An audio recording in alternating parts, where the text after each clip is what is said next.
Most of us stay in toxic relationships because we don't want to accept who the person actually is. Like the reason that you don't heal, the reason that you don't grow, the reason that you don't move is because you still think that they're the person you put on the pedestal, the person you envisioned, the person you imagined, the person that you knew that they could be, but they weren't to you. And we fail to accept reality. We fail to accept the truth of what this person's actually showing us. No matter the relationship, it could be just a situationship. You were just talking for all these months and you felt like there was something there, or you've been dating for years, but we don't move from toxicity because we've become accustomed to what we think that person should be like. And your biggest battle is always going to be between what your brain thinks and your heart knows. The things that you're being shown, the way you're being treated, the way you're not being treated well, comes to light when we understand that that person does not belong in the place we put them. We stay in toxic things and we don't heal and we don't move because we've made them better than what they're actually showing us they are. So one thing that I've realized as I've grown is that I'm perfectly okay with being the villain in someone's story. Like I'm okay with being the person that treated them terrible, that they tell everybody how horrible I was, as long as that's not true, of course. As long as I'm actually good and I'm actually showing up for them. But if it helps them cope, if it helps them heal, if it helps them do all these things and it helps me be able to move away from that, I'm okay with that. And again, I don't mean like actually be a villain in their story. I don't mean like terrorize them and make them feel horrible, but allow them to feel like if you are the villain, they don't have to continue to come back to you. But the truth is that what's going to happen is that if you're not the villain, if you're actually good, if you actually show up, and they have to say all these things to cope and to deal, they themselves will never be able to move because they know the truth behind it. For us, when we talk about toxic relationships, and I want to make it clear, I mean like actually toxic. I mean like things that are detrimental to your health, to your mental health, to your finances, to your friends around you. I mean those things that are constantly reverberating, bringing us back into this place that we don't need to be in, and actually terrible for you because we throw that around, right? That word toxic, like narcissist and all those gaslighting, all those words that we overuse and use out of context or try to paint everyone over with the same brush, saying that they're that thing, even though they aren't. I mean, like actually toxic, not like just saying it, right? Because just because somebody doesn't do what you say or responds to you the way you wanted them to, doesn't mean that they're toxic, right? You could be the toxic one in that situation. Just being clear of our verbiage here, the words that we're using. For some of us, this is a mountain, right? We come back to these relationships. And I want to be clear too. I always say this, and relationships are low hanging fruit, romantic relationship, low hanging fruit. But this is every relationship. Like you can have a toxic relationship with your friends. You can have a toxic relationship with your family members. You can have a toxic relationship with your job. So let's just define what a parameter is for a toxic relationship. It's something that you come back to that makes you the worst version of you, that robs you of peace, that robs you of your self-worth and your dignity, that takes you to a place that you have worked hard to get out of, that takes you back to something that is just not who you are. And again, the family, right? We see this dynamic with like parents and our siblings and stuff like that. When we grew up in broken homes or we grew up in issues, it becomes a toxic relationship because we tend to come back to that person that we're healing from, that we're growing from. So toxic doesn't just mean romantic relationships. Yes, it's again low hanging fruit, easy to reach, very common and very practical, and probably what most of us that are listening are going through. And honestly, this actually comes from conversations. Everything that I really shape these episodes around are obviously data because there's a bunch of information that I have that I want to share that I think is important, but also just conversations that I've had with people that they told me this is what they're struggling with. And I always say this, right, that I believe communal things, that we all go through things, and we're all going through similar things. And sometimes we feel like it's just us. So we feel like it's an isolated thing, that it's just me dealing with these people and my bad choices and the struggle to detach on these people. And I keep going, it's just me. No one else can possibly go through this. And that's not true. There are so many people that struggle with this. Why? Because it's human nature. Like there's this reality that your brain gets addicted to toxic relationships. Like what happens is that there is, so it's called a neuroscientist attachment theory. So what happens with those situations is that there's a spike of dopamine, which is a happy hormone in your body, and it triggers certain things in you that makes you connected to it. So think of like Pavlov, like the Pavlovian effect, right? If you've never heard of Pavlov, just real quick, what would happen is like if a dog, what Pavlov did is that he taught a dog to salivate essentially as he rang a bell.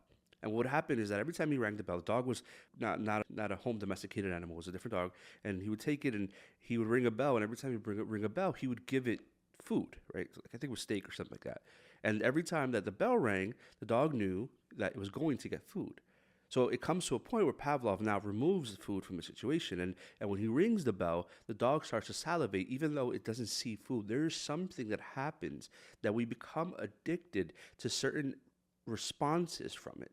Certain things that we have been used to saying, okay, but there's a positive that comes after this. For some, like we're dating relationships, we know that if we go through this toxic thing and we argue and we fight and we do all these things, that at the end of it, that there's going to be this big reconcile and we're going to love each other so passionately, so fully, and reverberate to this and come back to this relationship that isn't healthy. So that factor that your hormones are now attached to. And again, we throw all these words all around, but this is something that is a byproduct of the book of narcissists. The narcissists love bombing. They love using how your emotions get triggered against you. They create this extreme high of validation, and then what they do is that they pull the rug underneath you. So you have become addicted to something that they made you feel, but now what they do is that they detach and they create this almost space between you two, and what you're now addicted to is that toxicity. You're addicted to getting them to treat you how they treated you before because you felt validated and seen. And we can dive deeper. Actually, I think the episode before this was about self-worth. Go listen to that, because your self-worth should not be dependent on how someone has treated you. When you are firm and confident in you, you don't respond to their tactics. You don't allow them to create anything that's going to be a tool over you, that's going to be a harness that's going to pull you back to them whenever they decide that they're fine with you. You're not crazy for staying in those situations. It's actually what's happening in your brain. And being able to analyze that and sit there and say, wait, do I just like them, or do I like how I feel? Like, do I like the outcome of this toxicity? Do I like what it's like to feel that I'm validated or seen by someone, because I never feel validated or seen? The longer you stay in a toxic relationship, the harder it becomes to leave. Behavioral science calls this the sunken cost fallacy.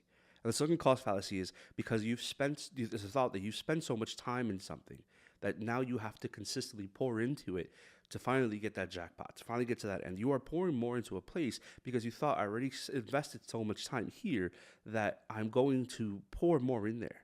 And all you're doing is actually wasting more time. It's not being reciprocated towards you. It's not being loved back. And now you are worse off now than you were before because you refuse to cut it off. The only way that you will ever escape this cycle is by finally deciding that enough is enough, that you've overexpended, that you spent too much time there, too much of your energy, too much of your life in this situation that shouldn't control anything more of you. And it might sound difficult. It might sound hard to say, but I have to leave, but I've been here for so long. It's all I've ever known. It's all I've ever done. Test it.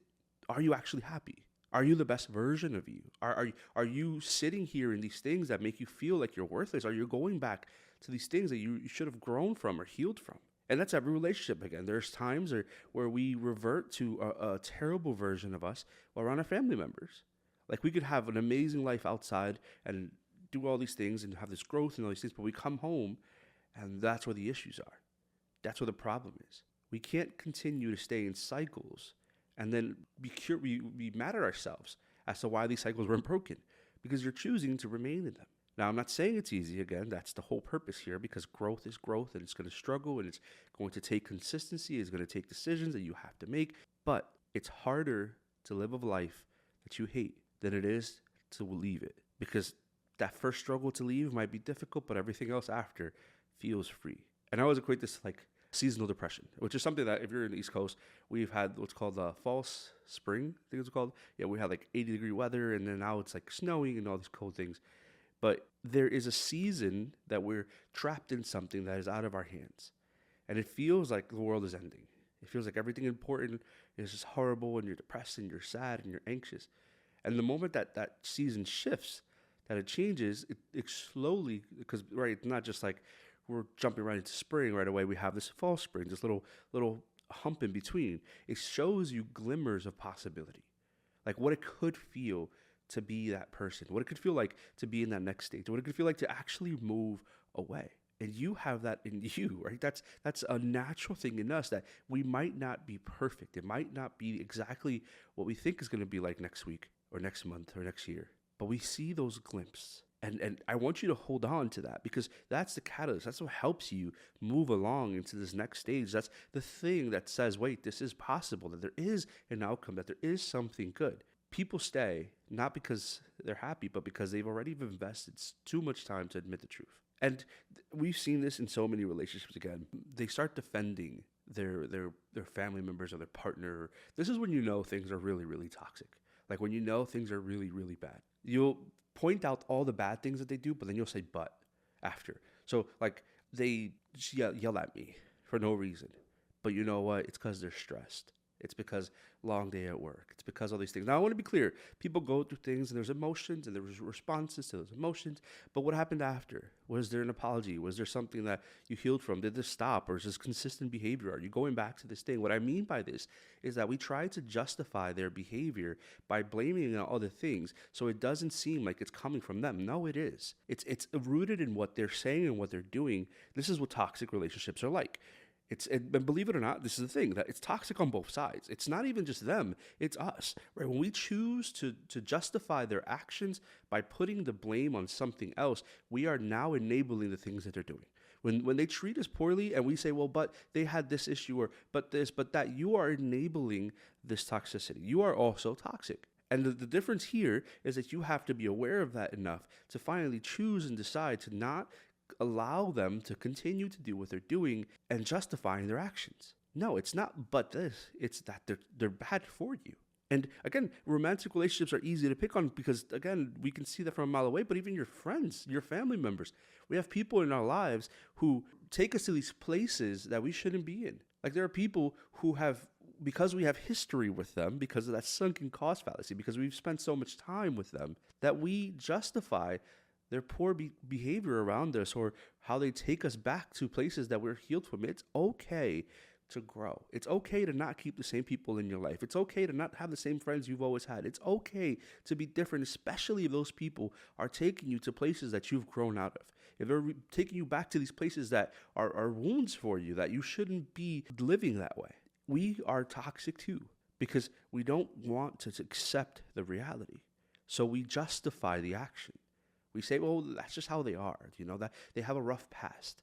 They have we all have a rough past. We all have a story. There's something that every person has gone through. We have to stop justifying people's bad behavior, especially bad treatment of us, by something they've gone through. Just because they have a story doesn't mean that it invalidates yours. Just because they've done things or things have been done to them or they have gone through things doesn't mean that you don't deserve respect. Just because they have been hurt doesn't mean that you deserve to be hurt. We have to stop justifying bad behavior because we want to hold on to who we put on the pedestal. We have to stop saying that the things that they've done are not their fault. And again, I'm not saying that it's all their fault because there is stuff that's rooted in other things, but the decisions to do those things are rooted in what they're choosing. Yes, their past might have been rough. Of course, that's a valid thing. But their past and who you are two different things. You should not feel like you have to justify them because you've known them for so long or you've been invested for so long or because you've been there. That's toxic. And it's a manipulation tactic also, because I've seen it happen where people would say, well, you don't love me because you don't care about my past. Of course, you should care. You should care about their wounds. You should want to help them mend them and grow through them. But you mending and helping them heal their wounds does not mean that you are subject to new wounds yourself. That doesn't mean that you are here to receive the things that aren't your fault, that are not the byproduct of what you've done or said.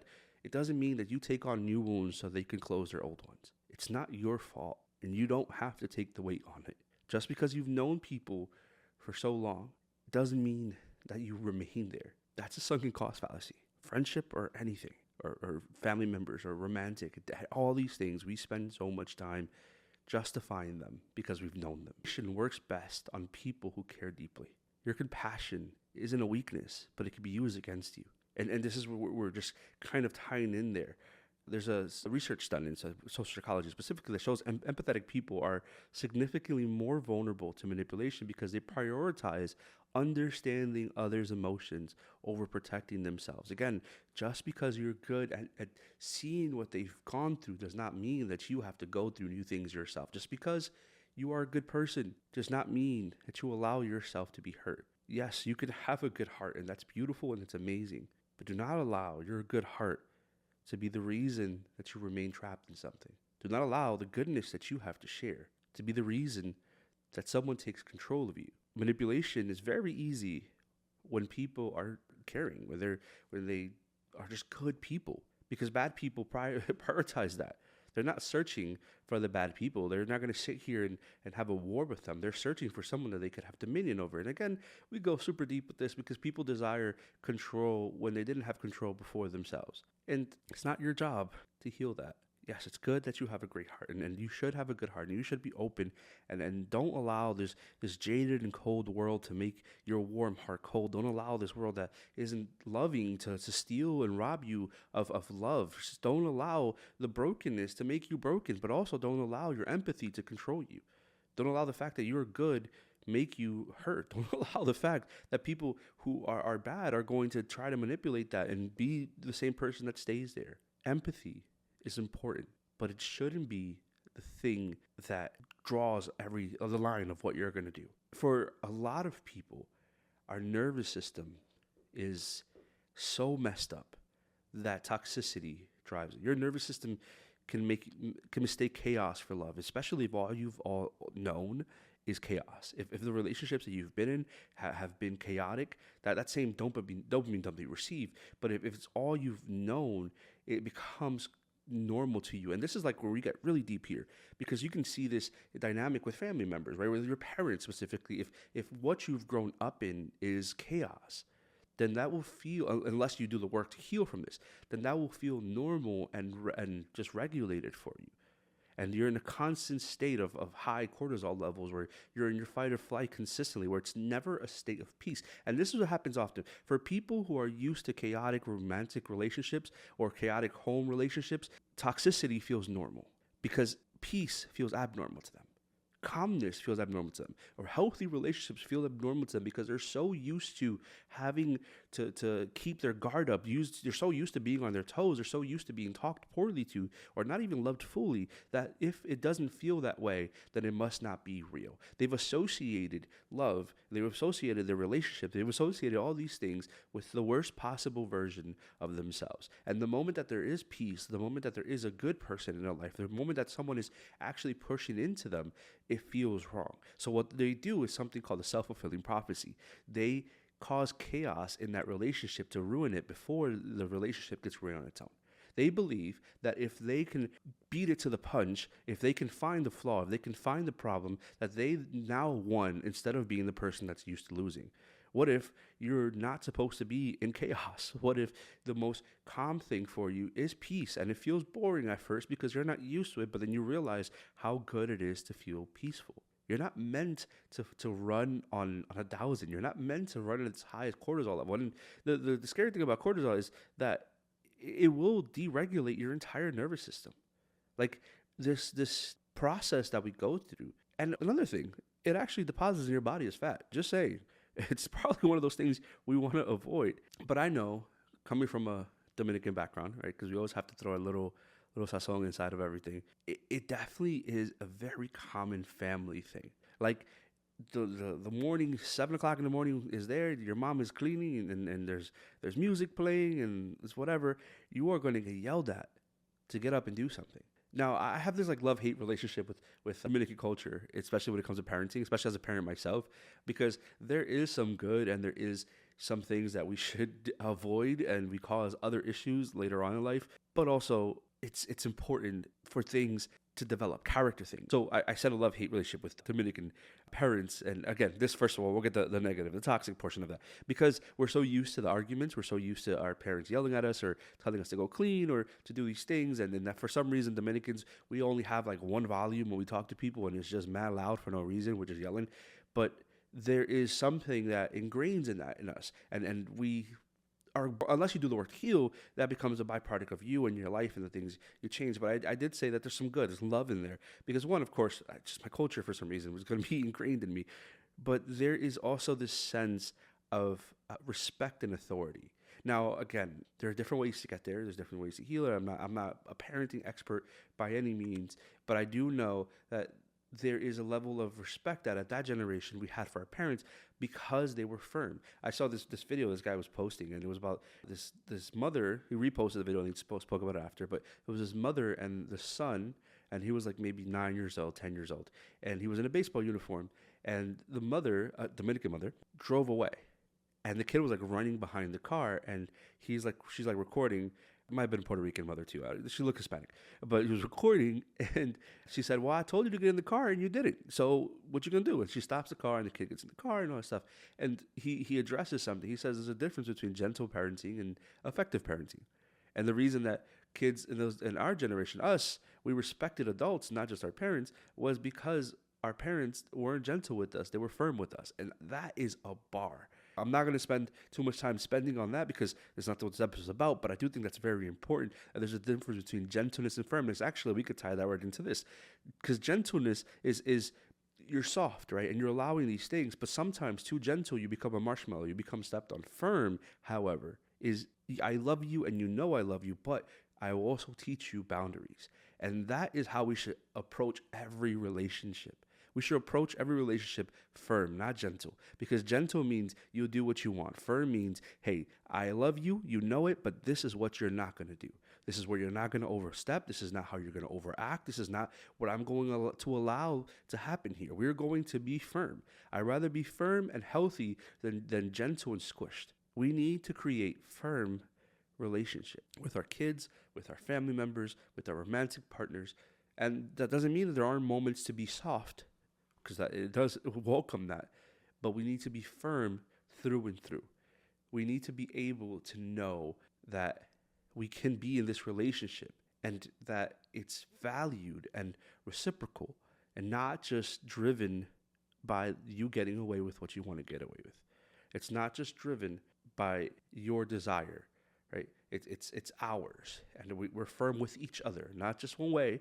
We're firm with both. We need to be able to distinguish between those things. Like I said before, it's okay sometimes to be the villain in people's stories. It's okay for them to say whatever they need to say and make you feel how you need to feel, because if it comes at the price of your self-respect, you don't need to repaint the narrative. It's their story, and they're going to feel betrayed regardless, right? Even if they are the worst person in the world, which I doubt they are, but even if they were, they will still feel betrayed in their story because they didn't get what they wanted. They didn't get the action they needed. They didn't get you to do what they wanted you to do. They didn't get to manipulate or control you how they wanted to. So you are going to be the villain there. As long as your self-respect is intact, as long as your peace is intact, as long as you're doing what you need to do, and as long as you're not actually a bad person, right? Because it's different. If you're the villain in someone's story and you're like stepping on their flowers and kicking their kid, I mean, I get it. You are a villain, but and you should be stopped. But if you're not, if you're good, if you have a good heart, if you show up the way you need to show up, if you're doing the things you need to do in every relationship, and they still paint you as the bad guy, let them. Let them paint you as the enemy. Let them say whatever they need to say. Let them make you the scapegoat as to why they are the way they are. Your job is not to repaint that picture. Your job is to accept what's real and live with that. And the hardest part, I think this is what a lot of people struggle with. That the hardest part of all this is not that it's happening. It's that we don't know what's going to happen next. Like, people don't change and they don't move because they're so concerned about the next step. They're so concerned about what's going to change next, what my life is going to look next, where I'm going to be at next. We are so concerned about those things. You need to allow yourself the space to venture out there, to not be remitted to the place that you're in right now, the things you're struggling with right now, because you're afraid of what next looks like. You're going to die regardless. I hate to break the news to you. If I'm the first person to ever tell you this, your life is going to end at one point. And the one thing you don't want to do is look back at this life and regret not taking the next thing because you're scared. Like, not stepping into the next thing because you didn't know what it was going to look like. You shouldn't, right? This is the beauty of life. It's supposed to be a surprise. It's supposed to be different. When you do the work, you show up and things change. But if you don't do anything, you'll guarantee that you remain in the struggle you're in right now. I'm not saying that we need to make rash decisions either, right? Spend time, look up what you need to look up, create the life you need, but also you don't have that much time to spend. And it's just a thought too that it's like when we're old, right, or we're older, or when we become senile, it becomes a lot harder to do the things that we can do right now. And again, maybe you're an older person listening, and thank you for that too. But if you have this capacity, this capability to do these things now, you still have some change. You have room for this. So it's not limited to just like 30 and 40 and 50-year-olds, but anyone even older than that. Until you physically cannot, you can. And you will hate yourself so much for staying in something that you knew was terrible for you, that was ruining you, just because you're used to it. Again, this is everything, not just romantic relationships. This is friendships. This is the family dynamics. This is the work environment. People stay in toxic jobs for so long because it's what they think they have to do, because it fits the status quo, because it's what their parents are telling them to do, because it's just normal in society, because they don't know what else is going to happen next. Of course you don't. But what if you lived life the way that you deserve to live? What if you dreamed and acted upon those things the way you should, not necessarily the way other people think you should? What if you actually got the thing you wanted? This radical trust and belief in you is what's going to change everything. We're attached to these things. And the only way we heal and grow from them is detachment. And detachment isn't cold, it's clarity. Again, there's a lot of studying going into this, but clinical psychologists describe detachment as emotional regulation, not emotional abandonment. That's a line. Listen to that again. Detachment is emotional regulation, not emotional abandonment. Detachment means you stop trying to change someone who has already shown you who they are. It's not about loving less, it's about loving wisely. Regulating where your energy goes, where your time goes, where you are triggered or not triggered, where you are loved and not loved. With regulating those things is detachment. Is knowing that it's not abandonment, because the opposite is that, right? You are abandoning yourself when you allow someone to treat you poorly for the sake of keeping you. You are abandoning yourself when you allow people to walk over you or step on you just because you think that's going to make them happy. You are abandoning yourself when you think that someone who can't love you fully, who chose not to, is the person for you, because you think that you can change them or you can fix them or you can mold them, or there's something there. You are looking at possibility and potential and ignoring reality. We have to choose. Either we regulate our emotions or we abandon ourselves to them. We either choose us or we choose to give ourselves to this toxicity, whatever it is. And again, I just say it because I need you to know that it's not just romantic relationships, because this might not be the same shoe for everybody, but this word is the same for everyone. Relationships might be one thing, and I feel like, I hate to say this, I feel like that's an easy one, because we can identify these things very quickly. Now, choosing to do something different, that's different. That's a different conversation, right? The actions are different. Identification is easy. If it makes me the worst version of me, if it doesn't serve me, if it doesn't show me that I'm cared for or loved, those are easy things to identify. But choosing to either regulate or choose to regulate your emotion is an abandonment, right? We have to choose the thing that deserves us, and that thing will always choose you back. So as we just talk about this truth of toxic relationships and detachment and healing and growing from these things, we have to first address them as they are. Is it actually bad for me? Like, is it really toxic? Or am I just trying to hide from something that I have to work on? Whatever that looks like, whatever that is, I just hope that you're able to be clear with you, that you're able to be honest with you before anything else.